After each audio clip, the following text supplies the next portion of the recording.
Garth Brooks, Trisha Yearwood close Stagecoach 2018 with epic 2-hour set. A record crowd of 75,000 were in attendance at Stagecoach on Sunday night, but none of them had more fun than Garth Brooks did on stage. Brooks, with some help from wife and fellow member of country music royalty Trisha Yearwood, made his long-awaited appearance at Stagecoach, and he didn't disappoint. In return, the Stagecoach crowd didn't disappoint him. In a one-on-one interview with the Desert Sun about 3 hours before the performance, Brooks called Stagecoach the coolest outdoor festival there is and said that Yearwood told him after she played in 2008 that he was going to love it. She said it's going to be a sea of people, a sea of love, and what will kill you, and try not to cry, is when they are all singing your stuff back to you. That's what I'm looking forward to, Brooks said. Well, he barely had to wait. His second song of the night, Two of a Kind working on a full house, had a small moment where he let the crowd take over. That prompted him to say to the crowd, "Oh, you guys came here to sing?" His third song, Two Pina Coladas, turned into a full-fledged sing-along as 75,000 voices cut through the wind and dust blowing through the same polo field that hosted Beyoncé and company last week at Coachella. Brooks told the crowd, "I've only been here 10 minutes and I can already tell it took way too long to get here." He explained before the show that he had been asked to perform by the organizers of Stagecoach every year since its inception in 2007, but he's been busy either raising his children or touring every year until now. After another full crowd sing-along during the song The River, the emotion got to him. He paused, stared at the masses of people, soaked in the moment, moved his famous headset microphone away from his mouth and shouted "Yee!" at the top of his lungs. "I know you've been here for 3 days, but you're gonna be here all night long." And he was off and running. A full 2-hour set. Rolling through his hits. Or thunder rolling through his hits, if you will. More Stagecoach. Keith Urban plays classics, including a Bob Marley mashup. In Windy Set Review, Florida Georgia Line brings their bro country to Stagecoach as Friday night headliner after his 9th song Ask Me How I Know. He brought out Yearwood.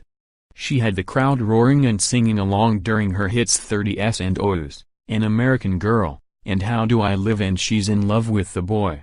She told the Desert Sun before the show that she can't believe how much the concert has changed since she was here in 2008. Usually when a festival becomes this big and some of the smallness goes out the window, you kind of wish it was the way it used to be, but that's not how I feel about Stagecoach, she said. It's almost like as it's gotten bigger, it's gotten better. And it may never have been bigger or better than Sunday night. Garth's night. And he still had a lot left in the tank. He came back on stage and delivered the moment of the night, 75,000 people joining in unison to sing his biggest hit Friends in Low Places. It was epic. Every man, woman and child sang along, and the whole field at the Empire Polo Grounds reached a goosebump-inducing crescendo every time it came to the Oasis part of the song. He even played the rarely heard third verse that includes lyrics that make it unfit for the radio. He then followed up with the touching ballad The Dance, after which he took some time to honor the more than 600 people in attendance who lost loved ones or were in attendance and survived the country music concert in Las Vegas last year. "Welcome to the healing process. Welcome back to music and welcome back to love," he said before leaving the stage. He returned to the stage for a whopping 6-song encore, which included bringing out Lee Brice, who had played on the same stage just before Brooks, to sing More Than a Memory, a song written by Brice. Brooks fully soaked in the moment, not wanting to leave the stage, just like he said he would in that pre-concert interview. Brooks has played in front of huge crowd before, at places like Central Park or at President Barack Obama's 2009 inauguration festivities. But he said this was going to be a big moment for him.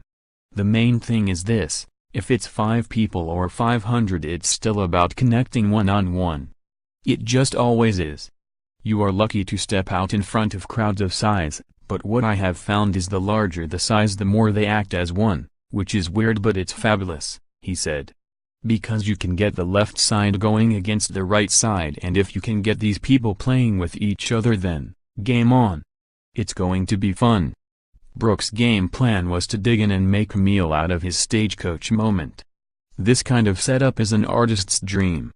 Because what you're gonna do is you're gonna have a fork in both hands and you're just going to start eating just as fast as you can, he said. It's going to be great. They have a curfew, they have a time limit, but for what these people have been through the last 3 days we're going to be on as long as they want us to be. True to his word. On a windy Sunday night at Stagecoach, Brooks ate and ate and ate and didn't leave anything on his plate.